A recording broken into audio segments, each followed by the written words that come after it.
La présidente de la région était en Lozère aujourd'hui. Elle s'est rendue à Langogne puis à Badarou pour rencontrer les agriculteurs et les élus locaux. Et elle n'était pas venue les mains vides. Carole Delga a annoncé des hausses exceptionnelles des aides de la région pour les éleveurs en difficulté. Philippe Barre et Yannick Le Ternier ont suivi la visite. Lorsque l'on est en visite chez ses vassaux, la tradition veut que le suzerain apporte des cadeaux. Carole Delga, présidente de la région Occitanie, n'a pas dérogé à la tradition et a sorti de sa besace un peu moins de 15 millions d'euros pour venir en aide à la filière élevage, une filière qui traverse une crise qui n'en finit pas.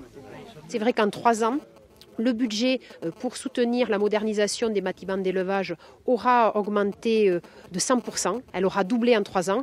Et entre 2015 et 2016, elle va augmenter de 60% et ça sera maintenu aussi en 2017 parce que je veux aider les éleveurs qui connaissent une crise sans précédent. Du côté des éleveurs, on est satisfait de ces subventions et surtout de leur pérennité, d'autant qu'en zone montagne, les bâtiments agricoles sont indispensables. En Lozère, dans notre région en particulier, mais en Lozère en particulier, les bâtiments agricoles sont une nécessité. Une nécessité parce que le climat ne permet pas aux agriculteurs d'avoir leurs animaux dehors toute l'année. Donc il faut faire des bâtiments. C'est une nécessité depuis tous les temps.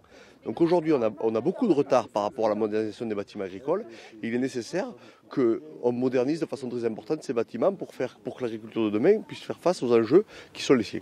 Plus tôt dans la matinée, Carole Delga avait visité l'abattoir de Langogne. Elle a apporté une subvention de 15 000 €, mais sous condition.